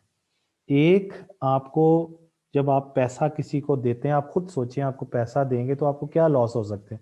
एक तो मैंने पैसा दे दिया, मुझे इसका नुकसान हुआ। दूसरा, मेरे पैसे की वैल्यू गिर सकती है। दो लॉस हो सकते हैं ना मुझे। एक, मैंने पैसा दे दिया उसका लॉस, एक मेरे पैसे की वैल्यू गिर गई वो लॉस। तो दोनों लॉसेस मुझे रिकवर करने हैं कि नहीं करने हैं? करने हैं ना। तो वो जो दोनों लॉसेस आपने रिकवर करने हैं वो आपके सामने। एक, मुझे लिक्विडिटी की कंपनसेशन चाहिए, जो पैसा दिया वो मुझे इनाम चाहिए। फिर एक, मेरी करेंसी की वैल्यू अगर गिर गई उसका भी लॉस मुझे होगा। तो दोनों लॉसेस जमा करके टोटल मेरा इंटरेस्ट रेट बनता है, जिसको नॉमिनल इंटरेस्ट रेट कहते हैं। तो नॉमिनल रेट ऑफ इंटरेस्ट के कितने अज्जा हैं आपके सामने? दो अज्जा हैं। एक एक जो है वो आपके सामने रियल रेट ऑफ इंटरेस्ट है, जो लिक्विडिटी कंपनसेशन को शो कर रहा है, और दूसरा जो है वो एक्सपेक्टेड इन्फ्लेशन रेट है। ये एक्सपेक्टेड है, अगर कीमतें ना बढ़ी तो फिर आपको इन्फ्लेशनरी कंपनसेशन की जरूरत नहीं पेश आती। ठीक है ना जी। और इससे मजीद ये देखें कि इसी इक्वेशन से आप रियल रेट ऑफ इंटरेस्ट भी फाइंड कर सकते हैं। तो रियल रेट ऑफ इंटरेस्ट क्या होगा? Nominal rate of interest minus expected inflation rate, ये भी आना चाहिए। ऐसे ही है ना, क्योंकि real rate of interest find करना है तो ये जाके उधर माइनस हो जाएगा, वो भी आप फाइंड कर सकते हैं। और रियल रेट ऑफ इंटरेस्ट आपको सिर्फ लिक्विडिटी कंपनसेशन बताएगा, क्योंकि उसमें से आप इन्फ्लेशनरी कंपनसेशन क्या कर रहे हैं? माइनस कर रहे हैं। आप जब भी किसी को पैसा देते हैं, ये समझ लीजिए कि आपको दो लॉस होते हैं। एक, आपको लिक्विडिटी देने का लॉस, और उस लिक्विडिटी की वैल्यू गिरने का लॉस। ये दोनों लॉसेस कवर करें तो आपका नॉमिनल इंटरेस्ट रेट बनता है। ठीक है ना जी। और फिर मजीद ये मैंने आपको बता दिया कि अगर एक्सपेक्टेड इन्फ्लेशन रेट 0% हो तो फिर आपको इसका मतलब है कि इन्फ्लेशनरी कंपनसेशन की जरूरत नहीं है। तो फिर जो आपका रियल रेट ऑफ इंटरेस्ट है वही नॉमिनल रेट ऑफ इंटरेस्ट है, ये वाली बात। और अगली बात ये कि जितने percent nominal rate of expected inflation rate बढ़ेगा, उतने percent he nominal rate of interest बढ़ेगा। यहाँ देखें 1% बढ़ा है, 2 से 3%, ये 12 से 13%, तो उतने परसेंट ये बढ़ेगा। ये इस चीज को फिशर इफेक्ट कहते हैं। लेकिन उसके लिए शर्त ये है कि रियल रेट ऑफ इंटरेस्ट के अंदर तब्दीली ना आए। तो रियल रेट ऑफ इंटरेस्ट अगर कांस्टेंट रखा जाए तो फिर जितने परसेंट एक्सपेक्टेड इन्फ्लेशन रेट में इजाफा होगा, उतने percent he nominal rate of interest में इजाफा होगा। या जितने परसेंट एक्सपेक्टेड इन्फ्लेशन रेट में कमी होगी उतने percent he nominal rate of interest में कमी होगी। ये है जी नॉमिनल और रियल रेट ऑफ इंटरेस्ट की स्टोरी। अच्छा, इसके बाद जो नेक्स्ट बात है वो जो समझने वाली है वो है हमारे पास ये बुक से देखते हैं। ये मैंने आपको नॉमिनल रेट ऑफ इंटरेस्ट और रियल रेट ऑफ इंटरेस्ट समझा दिया। रियल रेट ऑफ इंटरेस्ट को एडजस्टेड इन्फ्लेशन रेट भी कहते हैं। ये ज़रा वहाँ पे लिख देते हैं। रियल रेट ऑफ इंटरेस्ट को ये जो आपके पास है ये देखिए, ये रियल रेट ऑफ इंटरेस्ट है। इसको हम एडजस्टेड इन्फ्लेशन रेट भी एडजस्टेड इंटरेस्ट रेट भी कहते हैं। यानी ऐसा इंटरेस्ट रेट जो इन्फ्लेशन से एडजस्ट होके आया, यानी इन्फ्लेशन माइनस करके आया। और ये जो नॉमिनल रेट ऑफ इंटरेस्ट होता है ना, ये आपका इसके अंदर इन्फ्लेशन शामिल होता है, इसलिए नॉमिनल रेट ऑफ इंटरेस्ट को अनएडजस्टेड इंटरेस्ट रेट भी कहते हैं। अनएडजस्टेड इंटरेस्ट रेट भी कहते हैं किसको भला? नॉमिनल रेट ऑफ इंटरेस्ट को, क्योंकि जिसमें इन्फ्लेशन रेट जमा होके आएगा वो अनएडजस्टेड होगा, जिसमें से इन्फ्लेशन रेट माइनस होके आएगा वो आपका एडजस्टेड इन्फ्लेशन रेट कहलाएगा। ठीक हो गया जी। अच्छा, अब ज़रा आगे चलिए। नेक्स्ट जो स्टोरी है ये देखिए, ये नॉमिनल रेट ऑफ इंटरेस्ट और नॉमिनल रियल और नॉमिनल इंटरेस्ट रेट का फार्मूला है। यहाँ पर उन्होंने आपको रियल रेट ऑफ इंटरेस्ट का फार्मूला भी और तरीके से बताया हुआ है कि nominal interest rate are rate that expressed in monetary terms, real interest rate that the rate of return investor got of the investment adjusted to the rate of inflation. ये मैंने अभी बताया कि रियल इंटरेस्ट रेट जो होते हैं वो inflation adjusted होते हैं, और यहाँ पर ये इन्होंने रियल रेट ऑफ इंटरेस्ट का जो फार्मूला बताया, मैंने जो बताया आपने वही करना है कि nominal rate of interest is equal to real rate of interest plus expected inflation rate. ये आपने यूज कर लेना है, ये जरूरत नहीं है आपको यूज करने की, ठीक है, इसको रहने दें। यहाँ पर इसने यही यूज किया हुआ ये वाला, ठीक है ना जी। उसके बाद नेक्स्ट है जी इंटरेस्ट रेट एंड लोन्स। ये समझते हैं जी इंटरेस्ट रेट और लोन्स में क्या चीज है। देखिए, जब भी हम इंटरेस्ट रेट और लोन की बात करते हैं तो हम दो चीज़ों की बात करते हैं। कर्जा की बात और सूद की बात हो रही है यहाँ पे। तो यहाँ पे दो चीज़ें बड़े इंपॉर्टेंट हैं, एक कि नेचर ऑफ द बोरोइंग और number two status of the borrower. यानी कर्जे लेने वाले का स्टेटस उसका क्या है ये चीज़, और नंबर टू किस किस्म की वो कर्जा लेना चाहता है, किस किस्म के पर्पस के लिए, कर्जा किस मकसद के लिए वो लेना चाहता है। ये दो बड़े इंपॉर्टेंट फैक्टर होते हैं जब आप इंटरेस्ट रेट को डिटरमिन कर रहे होते हैं। सूद का ज्यादा या कम होने की बात इन दो फैक्टर्स के साथ रिलेटेड है। इसमें जो सबसे पहली चीज है वो है नेचर ऑफ द बोरोइंग। ये जो पहला पैराग्राफ है, यहाँ तक जो फर्स्ट पैराग्राफ है ये वाला, ये नेचर के बारे में बता रहा है आपको, नेचर ऑफ द बोरोइंग। और ये जो दूसरा पैराग्राफ है ये वाला, ये आपको स्टेटस ऑफ द बोरोवर बता रहा है। ये क्या बता रहा है आपको? Status of the borrower. ये नेचर, सॉरी दोबारा से, ये वाला नेचर ऑफ द बोरोइंग का पैराग्राफ है, इसमें उसने नेचर के बारे में बताया। और ये वाला जो पैराग्राफ है दूसरे वाला, ये आपका किसका है? ये स्टेटस ऑफ द बोरोवर को बता रहा। अब जरा समझिए, इसमें ये दो तीन बातें करता है कि सबसे पहले हमने देखना है कि बोरोइंग की नेचर क्या है। ये एक शख्स कर्ज लेने के लिए आया तो क्यों लेने आया है, वो पैसा जो लेके वो क्या करेगा उसका। तो इसमें सबसे पहले ये देखना है कि कहीं पर जो उसका, जाहिर सी बात, जब जब बैंक कर्ज देता है तो पूछता है कि what is the purpose of borrowing, why you want to borrow, आपने कर्जा क्या करना है। तो वो अगर उसका बोरोइंग प्रपोजल जो है वो बड़ा स्पेकुलेटिव किस्म का है कि उसमें कुछ भी हो सकता है, रिस्क है उसके अंदर इन्वॉल्व, तो रिस्क देखना पड़ेगा, रिस्की है और उसके अंदर स्पेकुलेटिव किस्म की नेचर है। स्पेकुलेटिव कहते हैं कि उसमें सट्टाबाजी किस्म की चीज है। तो फिर बैंक उसके ऊपर इंटरेस्ट रेट ज्यादा लेने की कोशिश करेगा, क्योंकि बैंक को पता है कि अगर ये उड़ गया तो मुझे कम से कम इंटरेस्ट रेट तो ज़्यादा मिल रहा हो ताकि मैं अपनी प्रिंसिपल अमाउंट तो कवर करने की कोशिश करूं। तो इसलिए बैंक कोशिश करता है कि जो रिस्की बोरवर हों उनसे सूद ज़्यादा लिया जाए, यानी जिनकी borrowing, nature of the borrowing risky हो या स्पेकुलेटिव किस्म की हो, तो उसके ऊपर इंटरेस्ट रेट वो ज़्यादा लेने की कोशिश करते हैं। फिर दूसरी चीज़ ये है कि वो ये देखते हैं कि जो उन्होंने रिकवर करना है वो कितनी देर में पैसा वापस लेना है। बैंक ये देखता है कि वो अपना पैसा कितनी देर में रिकवर कर लेगा, और अगर वो ये समझते हैं कि उनको ज्यादा टर्म पीरियड के बाद जाके पैसा मिलेगा तो तब भी वो इंटरेस्ट रेट ज्यादा चार्ज करते हैं। समझ गए ना? इसका मतलब ये है कि उनको अपना पैसा बड़ी देर बाद जाके मिलेगा, तो तब भी वो लार्जर यानी लॉन्गर टाइम पीरियड के लिए, जितना ज्यादा लॉन्गर टाइम पीरियड होता है उतना ज्यादा रिस्क बढ़ जाता है, तो उतना रिस्क को रिकवर करने के लिए वो उनसे इंटरेस्ट रेट ज्यादा चार्ज करते हैं। ये बात समझ आ गई?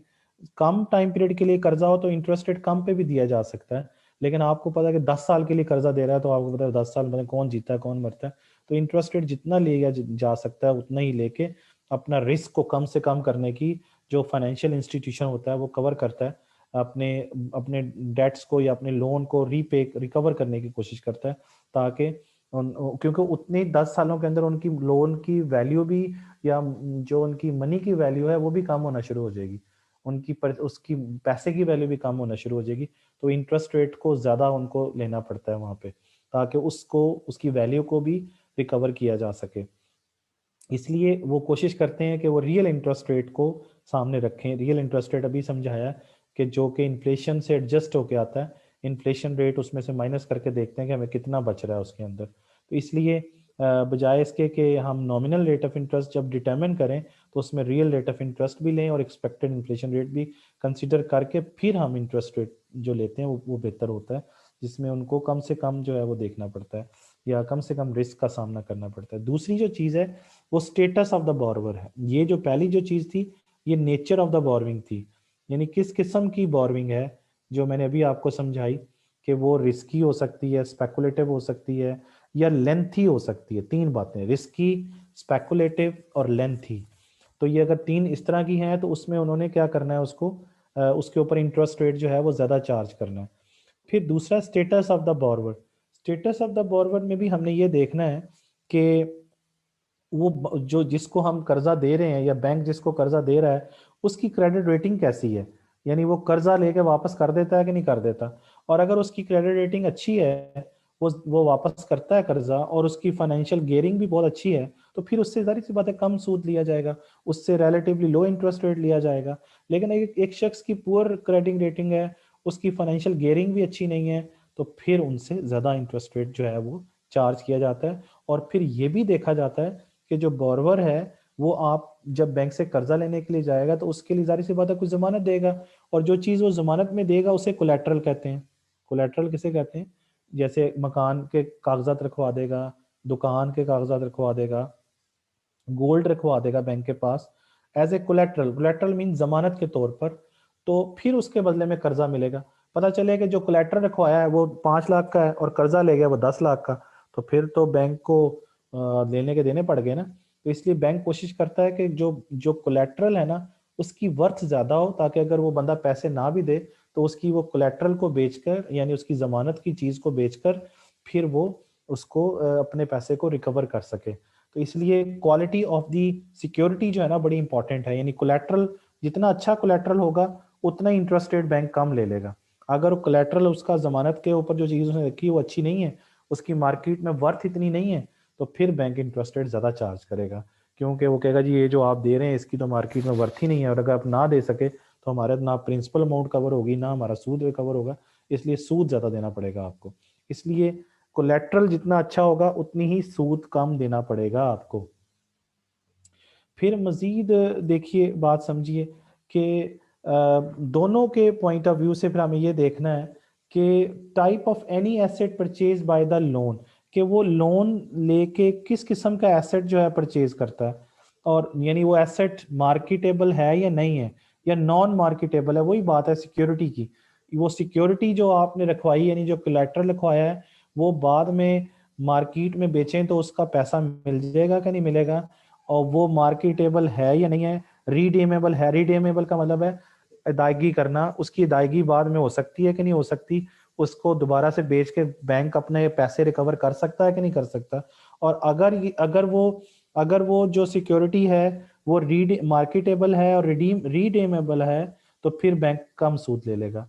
और अगर वो जो सिक्योरिटी रीडेमेबल नहीं है, मार्केटेबल नहीं है, नॉन मार्केटेबल है, तो फिर बैंक कहेगा जी आप ये मुझे दे तो रहे हैं सिक्योरिटी के तौर पे जो चीज, लेकिन इसकी मार्केट में वर्थ नहीं है इतनी, इसलिए सूद आपसे ज्यादा लेना पड़ेगा हमें।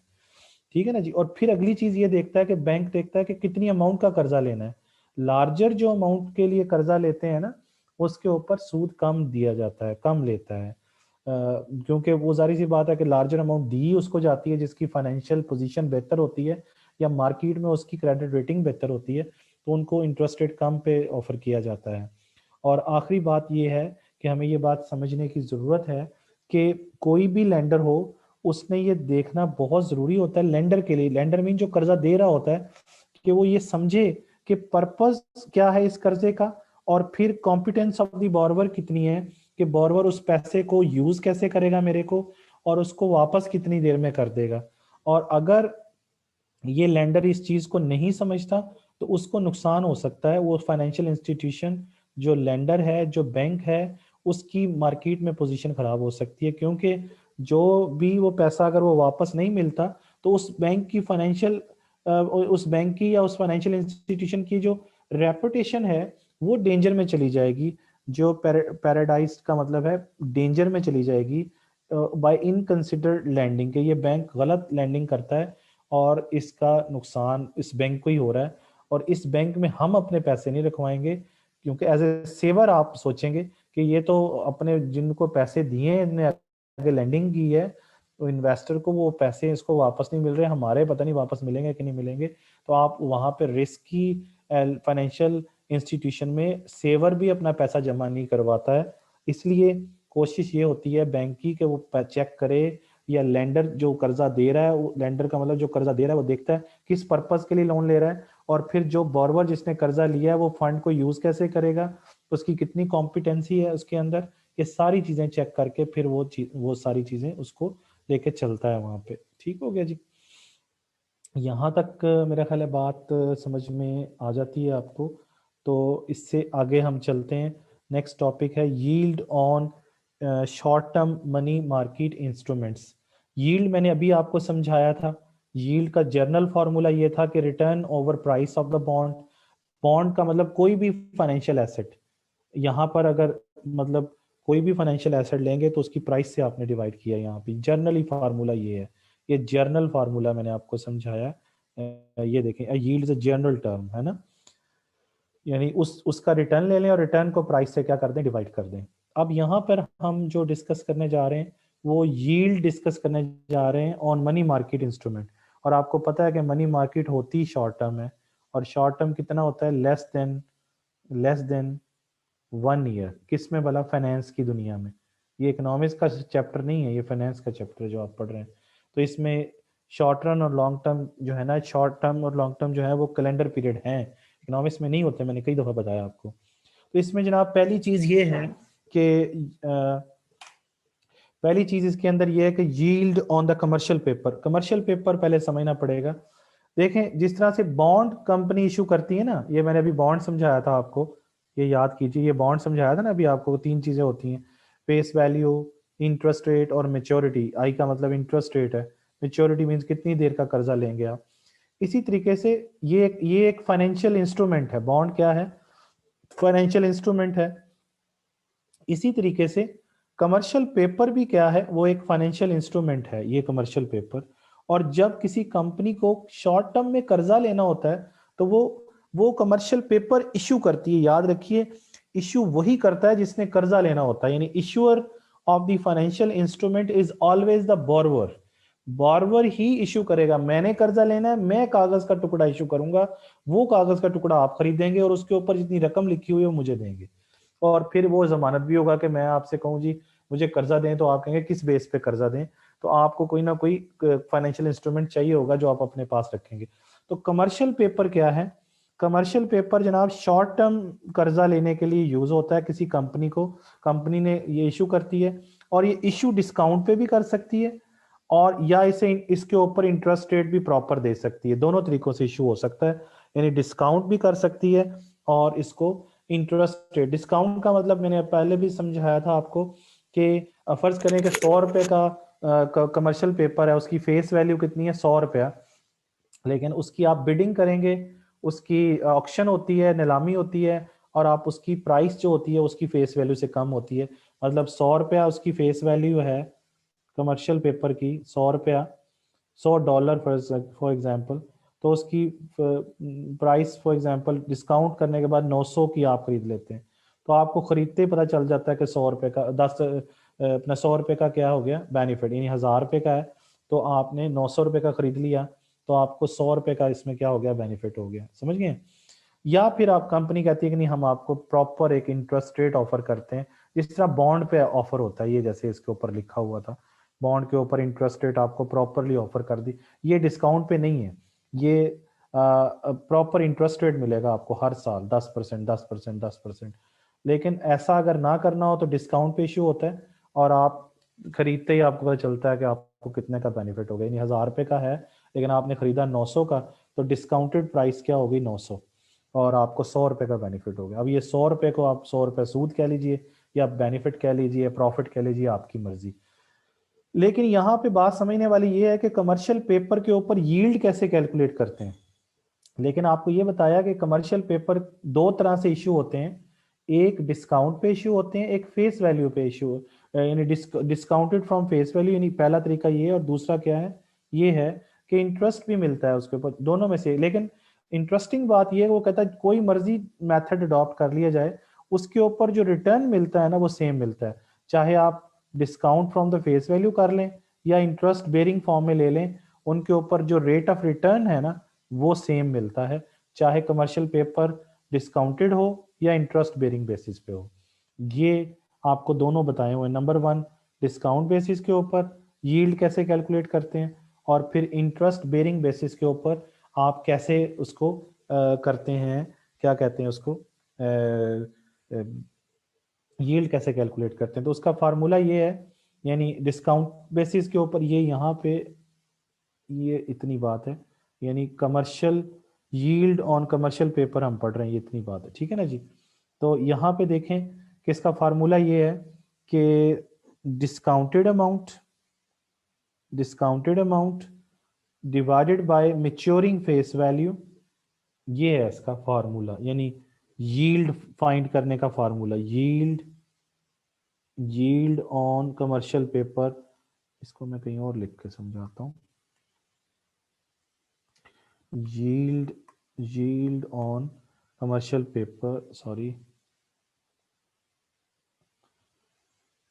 yield on commercial paper ये किस तरह समझाना है, ये मैंने आपको समझाना है डिस्काउंट बेसिस पे, डिस्काउंट बेसिस पे, जो डिस्काउंट बेस, ये मैं यहाँ लिख देता हूँ, yield on commercial paper, और ये किस तरह से कर रहे हैं आप, डिस्काउंट बेसिस पे, ठीक है ना जी।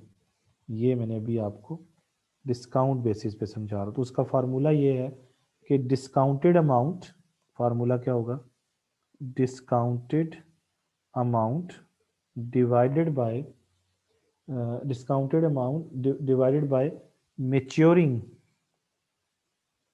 फेस वैल्यू, यानी फेस वैल्यू इनटू 100, ये आपके पास ये फार्मूला आ जाएगा। और अगर आपने यही लिखा हुआ है, ये फेस वैल्यू को डिवाइड करना किससे, डिस्काउंटेड अमाउंट से, एज ए परसेंटेज 100 से ज़रब दे देनी। और अगर आपने डिस्काउंट बेस, मैंने अभी समझाया कि इन्वेस्टर पे करता है less than the face value और principal amount of the commercial paper, यानी ये पी जो है that is always less than face value, ये वाली बात कर रहा है डिस्काउंटेड के अंदर।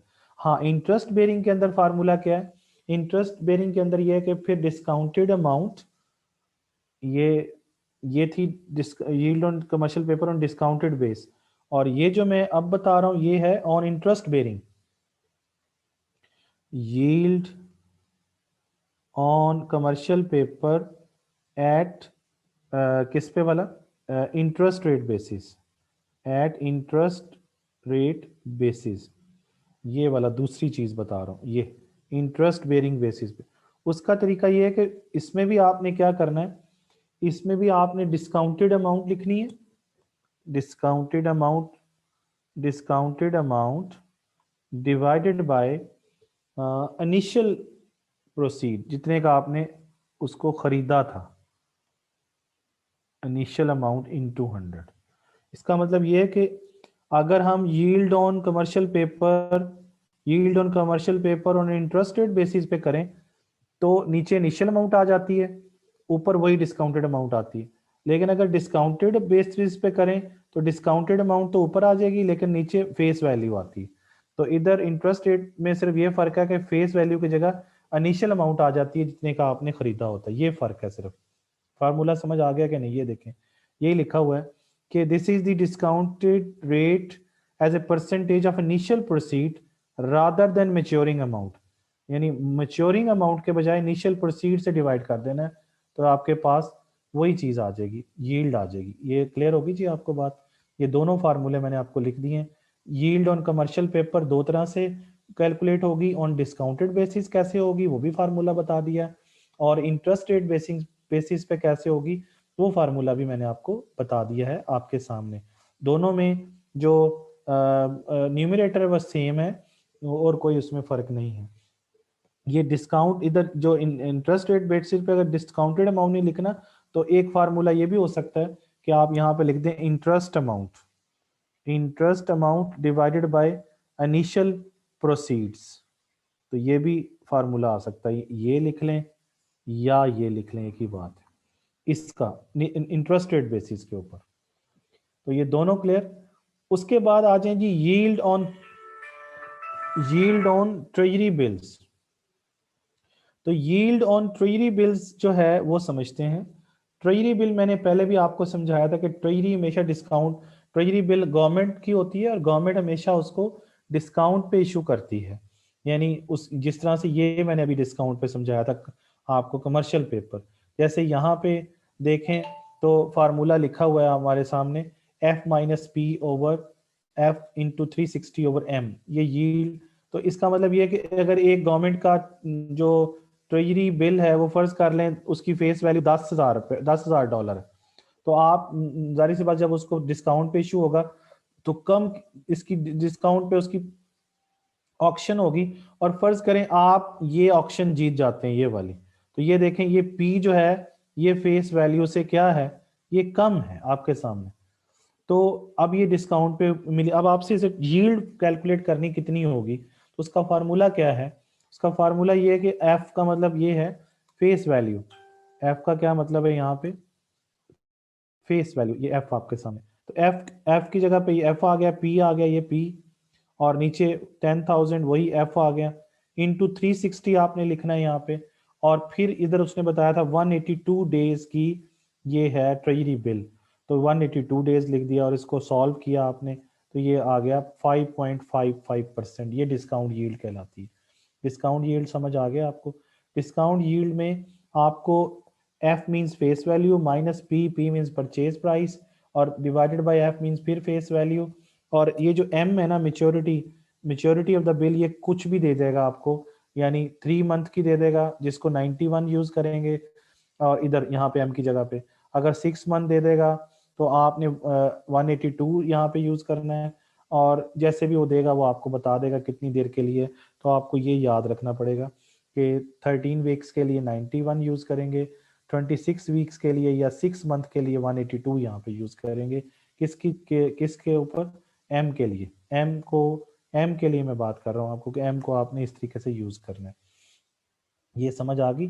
तो ये है डिस्काउंट यील्ड। डिस्काउंट यील्ड मेरा ख्याल अब आपको क्लियर हो गया होगा कि एक्चुअली आप गवर्नमेंट ने आपको 10,000 डॉलर कर्जा लेना है, आपको 10,000 ही देगी गवर्नमेंट, यानी आज आपने 9,719 डॉलर की खरीदी है, तो लेकिन जब आप वापस करेंगे तो आपको 10,000 ही मिलेगा, समझ गए।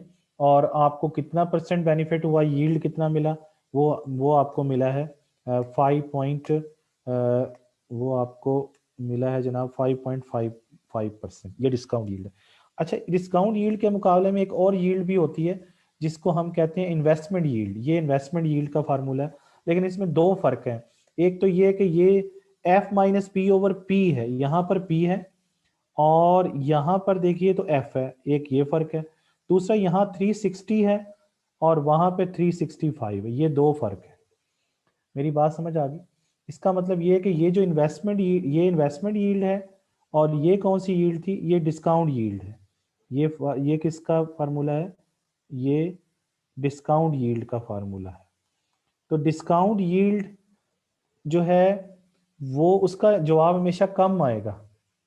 देखें इधर आपने वही वाला डेटा यूज किया है और उससे जब आपने निकाला है तो इन्वेस्टमेंट यील्ड का जवाब आया है 5.79% और डिस्काउंट यील्ड से जवाब आया था 5.5%। इसका मतलब डिस्काउंट यील्ड का जवाब हमेशा कम आएगा। क्यों ये लिखा हुआ है यहाँ पे कि ये अंडरस्टेट करेगा, अंडरस्टेट मींस कम बयान करेगा यील्ड को, किसके नतीजे में, इन्वेस्टमेंट यील्ड। इन्वेस्टमेंट यील्ड का ये फार्मूला है, फार्मूला सेम है लेकिन वो F minus P over P है और वो F minus P over F है। और आप जानते हैं कि जब पी जो होता है वो कम होता है किससे, एफ से। इसीलिए जब आप यहाँ पर एफ से डिवाइड करते हैं तो एफ की वैल्यू ज्यादा होती है, जब वैल्यू ज्यादा आएगी तो इसका आंसर कम आएगा, इसका डिस्काउंट यील्ड का आंसर कम आएगा। और इधर जब आप पी से डिवाइड करते हैं तो पी छोटा होता है, तो पी जब इससे डिवाइड करते हैं तो इसलिए आंसर जो होता है वो क्या आ जाता है, ज्यादा आता है। बस ये मेन चीज है। दूसरा फर्क ये है कि ये 360 से मल्टीप्लाई होके आता है, ये 365 से मल्टीप्लाई, इस वजह से भी इसका आंसर क्या होता है, ज्यादा आ जाता है। तो ये क्लियर कि इधर पी और एफ की 365 दो एस्पेक्ट की वजह से इनकी वैल्यू ज्यादा आती है। इन्वेस्टमेंट यील्ड के लिए दूसरे जो अदर नाम यूज होते हैं वो भी आपको आने चाहिए, जैसे इन्वेस्टमेंट यील्ड को बॉन्ड इक्विवेलेंट यील्ड भी कहते हैं, कूपन इक्विवेलेंट रेट भी कहते हैं, इफेक्टिव यील्ड भी कहते हैं, इंटरेस्ट यील्ड भी कहते हैं और इन्वेस्टमेंट यील्ड भी कहते हैं। ये सारे नाम इसके हैं। ठीक हो गया जी। तो ये हमें अब समझ आ गया कि जो डिस्काउंट यील्ड है वो डिस्काउंट, ये एफ माइनस पी क्या है, एफ माइनस पी एक्चुअली ये जो ये वाली चीज है ये डिस्काउंटेड अमाउंट ही तो है, और ये डिस्काउंटेड अमाउंट फेस वैल्यू पर है। किस पे है, फेस वैल्यू पे। और इधर जो है ना ये देखें एफ माइनस पी, ये discounted amount on purchase price है। इन्वेस्टमेंट यील्ड जो है वो discounted amount on on purchase price बताती है, जबकि डिस्काउंटेड यील्ड जो है वो discounted amount on face value बताती है एफ के तौर पर। ये फर्क समझ आ गया? ओके, ये एग्जांपल भी मैंने समझा दी। इससे अगली चीज है इन्वेस्टमेंट यील्ड्स ऑन बॉन्ड्स। तो यील्ड ऑन बॉन्ड्स जो है जनाब वो तीन तरह की हैं जो हमने समझनी है। एक को हम कहते हैं ये नॉमिनल और फ्लैट यील्ड, और दूसरी को हम कहते हैं जनाब करंट और रनिंग यील्ड, और तीसरे को हम कहते हैं रिडेम्पशन यील्ड, या इसको कहते हैं यील्ड यील्ड टू मेच्योरिटी। ये यील्ड टू मेच्योरिटी, ये तो ये तीन हैं। आज यहाँ तक पढ़ लेते हैं, फिर आगे अगला टॉपिक कल पढ़ेंगे। तो ये मैं यील्ड ऑन बॉन्ड्स पहले आपको पढ़ा दूं। तो यील्ड ऑन बॉन्ड्स क्या है? अच्छा जी, मैंने अभी आपको ये बात बताई थी कि नॉमिनल वैल्यू कह लीजिए, फेस वैल्यू कह लीजिए, या पार वैल्यू कह लीजिए, PAR, ये एक ही चीज है, ये जरा ज़हन में रखिएगा।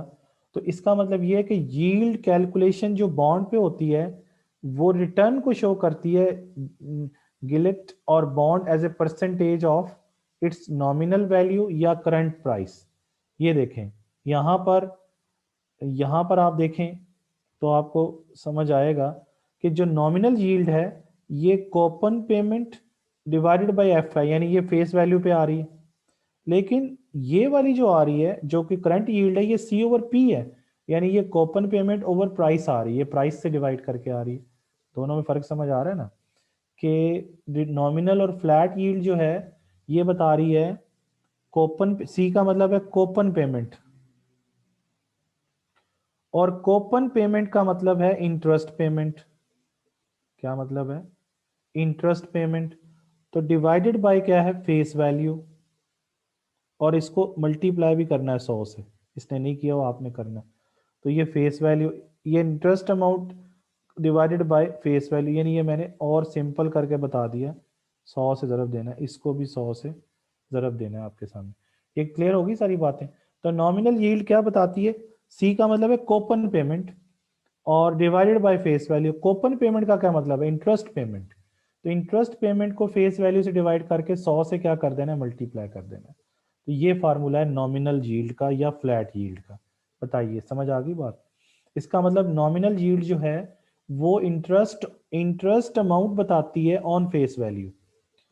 ये आपके सामने इसकी एग्जांपल भी दी हुई है। इसने nominal value of the bond बताई है। तो nominal value of the bond 100, और उसके ऊपर 4% interest. What is the nominal yield on bond? तो 4/100 इंटू 100 करेंगे तो ये 4% नॉमिनल यील्ड आ जाएगा। अच्छा, जो करंट यील्ड या रनिंग यील्ड है, ये किस पे बता रही है? ये बता रही है, ये बता रही है इसके अंदर एक तो एक चीज ये करना है कि इनटू 100 करना है इसको। फिर ये सी का मतलब है कूपन पेमेंट, कूपन पेमेंट, और divided by price of the bond, है ना? ये प्राइस से आ रहा, फेस वैल्यू से नहीं आ रहा। इनटू 100। ये कूपन पेमेंट का मतलब है interest payment, interest payment divided by price of the bond, है ना, इनटू 100। ये फार्मूला बनता है जी। तो इसका मतलब जो करंट और रनिंग यील्ड होती है वो कूपन पेमेंट को प्राइस के साथ कंपेयर करके आती है, जबकि जो फ्लैट यील्ड है या जिसको नॉमिनल यील्ड कहते हैं वो कूपन पेमेंट को फेस वैल्यू के साथ कंपेयर करने से आती है। ये फर्क क्लियर होना चाहिए आपको। और आखिरी चीज इसके अंदर ये है जनाब कि रिडेम्पशन यील्ड को यील्ड टू मेच्योरिटी भी कहते हैं, या इसको YTM कहते हैं। YTM का मतलब यील्ड टू मेच्योरिटी, यानी मेच्योरिटी तक जो आपको यील्ड मिलता है। तो इसका जो फार्मूला है ये तो बड़ी कम्प्लेक्स चीज़ है, यील्ड टू मेच्योरिटी। और इसके अंदर एक्चुअली ये होता है कि ये ऐसा रेट ऑफ इंटरेस्ट होता है। यील्ड टू मेच्योरिटी क्या होता है? ऐसा रेट ऑफ इंटरेस्ट होता है जो कि प्रेजेंट वैल्यू को value of present value of the asset को वैल्यू टुडे के इक्वल कर देता है। प्रेजेंट वैल्यू को प्रेजेंट वैल्यू को प्रेजेंट वैल्यू को वैल्यू टुडे के इक्वल कर दे, वो इंटरेस्ट रेट, यानी वो इंटरेस्ट रेट, यानी यील्ड टू मेच्योरिटी या रिडेम्पशन यील्ड वो इंटरेस्ट रेट है जो कि प्रेजेंट वैल्यू को वैल्यू टुडे के इक्वल कर देता है। ये बात आपने समझनी है। यही लिखा हुआ है कि present value of the coupon payment को परचेज प्राइस के इक्वल कर देता है। Purchase price means value today. तो ये है जी रिडेम्पशन यील्ड। इसको मैं दोबारा से बता दूं रिडेम्पशन यील्ड को। तो रिडेम्पशन यील्ड क्या है? जो प्रेजेंट वैल्यू को price purchase price of the asset के परचेज प्राइस के इक्वल कर दे, या वैल्यू टुडे के इक्वल कर दे। क्या कौन इक्वल कर दे? Interest rate. वो इंटरेस्ट रेट यानी YTM वो इंटरेस्ट रेट है जो कि इक्वल कर देता है प्रेजेंट वैल्यू को परचेज प्राइस के या वैल्यू टुडे के इक्वल कर देता है। यही मैंने बताया, इक्वल कर देता है। समझ गए? ये आप इस तरीके से इसको समझ लीजिए। कल इंशाल्लाह ताला variations in the general level of interest rate over time से शुरू करेंगे। कोई क्वेश्चन है तो बताइए, कोई बात जो आपको समझ आ गई हो।